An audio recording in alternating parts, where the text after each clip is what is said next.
Organic chemistry. अगला topic अतिव्यापन। यह कहें सह संयोजन बंध की आणविक कक्षीय धारणा। तो सह संयोजन बंध की आणविक कक्षीय धारणा, यह कह दूं मैं अतिव्यापन। क्वेश्चन आता है कि अतिव्यापन कैसे कहते हैं, यह भी क्वेश्चन हो सकता है कि सह संयोजन बंध की आणविक कक्षीय धारणा क्या है। तो सामान्यतः किसी भी परमाणु के संयोजी कोष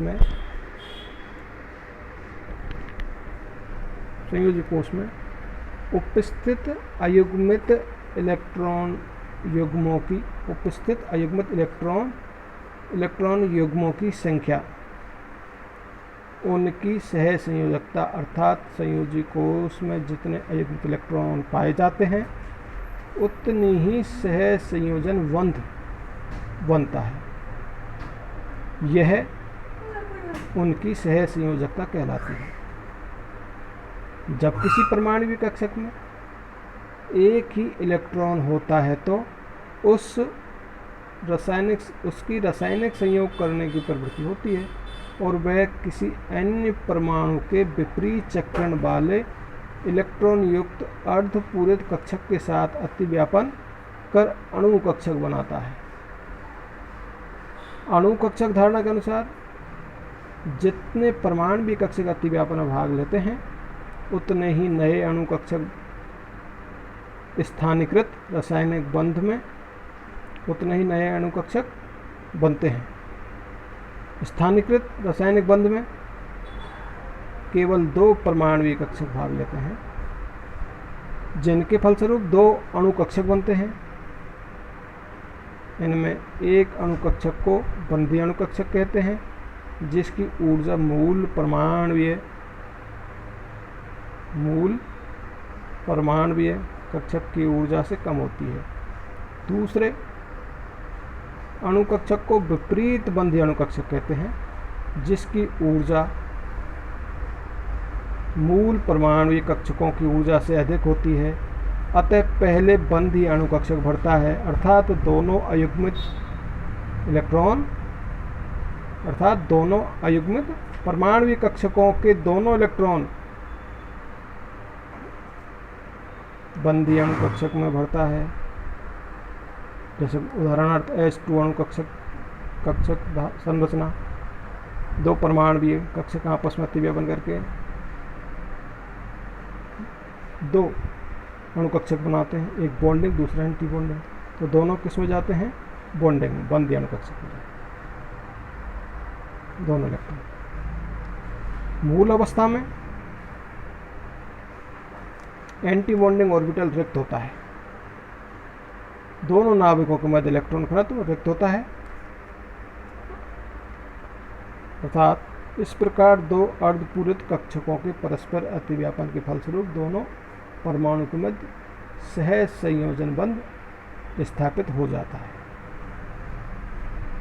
परमाणुीय कक्षकों के मध्य अतिव्यापन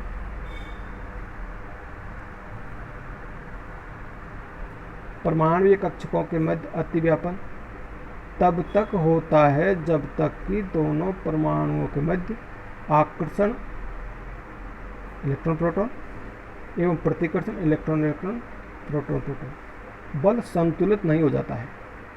अतिव्यापन के फलस्वरूप तंत्र की स्थितिज ऊर्जा में कमी होती है।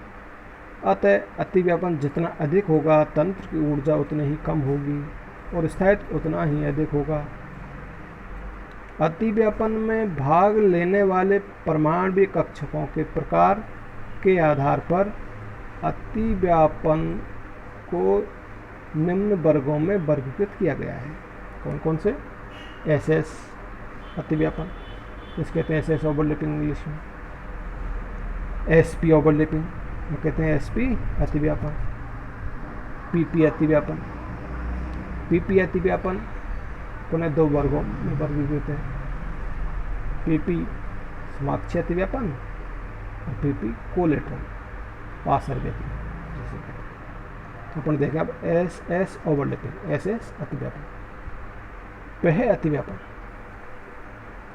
अतिव्यापन जिसमें दो परमाणुओं के अर्धपूरित अयस्क कक्षक परस्पर अतिव्यापन करके अणु कक्षक का निर्माण करते हैं, ऐसे अतिव्यापन कहते हैं। इसमें सॉसेज आकृति का अणु कक्षक बनता है। देखें, दो हाइड्रोजन परमाणुओं के परमाणु कक्षक आपस में अतिव्यापन करके अणु कक्षक बना रहे हैं, जो कि आप डायग्राम में देख रहे हैं। सॉसेज आकृति का अणु कक्षक बना रहे हैं। अगला sp ओवरलैपिंग। वह अतिव्यापन जिसमें एक परमाणु का s कक्षक दूसरे परमाणु के अर्धपूरित p कक्षक के साथ अतिव्यापन करके अणु कक्षक का निर्माण करता है, sp अतिव्यापन कहलाता है। इसमें भी अणु कक्षक सॉसेज आकृति का बनता है या सॉसेज आकृति करता है। उदाहरणार्थ HCl है, HBr है, HI है आदि। देखें आप, ए सब पी आपस में अतिव्यापन करके सॉसेज आकृति का अणु कक्षक का निर्माण अणु कक्षक का निर्माण हो रहा है। डायग्राम देख सकते हैं। फिर देखें आगे अगला topic third, PP overlapping. PP अतिव्यापन। इस अतिव्यापन में दो परमाणुओं के p कक्षक अतिव्यापन करते हैं। p कक्षकों के अतिव्यापन या p कक्षकों के अतिव्यापन विन्यास के आधार पर अतिव्यापन को निम्न दो भागों में वर्गीकृत किया है। कौन कौन सा? फर्स्ट PP को ओवरलैपिंग, कोएक्सियल ओवरलैपिंग, या कहूँ अक्षीय अतिव्यापन। PP अक्षीय अतिव्यापन। देखें PP अक्षीय अतिव्यापन जब दो परमाणुओं के अर्धपूरित p कक्षक दोनों नाभिकों को मिलाने वाली अक्ष के सम्मुख अतिव्यापन करते हैं,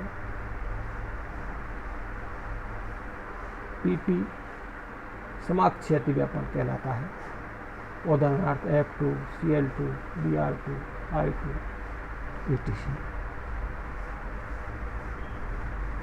इसमें बनने वाले अणु कक्षकों को सिग्मा अणु कक्षक कहते हैं, अर्थात इसमें सिग्मा बन का निर्माण होता है और इसमें भी आकृति सॉसेज आकृति ही होती है। अणु कक्षक की आकृति सॉसेज आकृति का ही होता है, जो कि आपने डायग्राम में देखा। अगला PP कोलेटरल ओवरलैपिंग या PP समपार्श्विक अतिव्यापन। जब दो परमाणुओं के p कक्षक दोनों नाभिकों को मिलाने वाली अक्ष के लंबवत एवं परस्पर समानांतर रहकर अतिव्यापन करते हैं तो PP समपार्श्विक अतिव्यापन कहते हैं। इससे बनने वाले कक्षक को पाई अणु कक्षक, तो बनने वाले बंध को पाई बंध कहते हैं। देखो उदाहरणार्थ O2 है, N2 है, CO2 है, तो आप डायग्राम में देख रहे हैं नेक्स्ट। ये दो p कक्षक आपस में परस्पर लंबवत अतिव्यापन करके अणु कक्षक का निर्माण करते हैं, तो एक पाई बंध का निर्माण होता है जिसमें, तो उसमें p कक्षक के जो अणु कक्षक है वो दो आधे आधे हिस्से में ऊपर और नीचे एक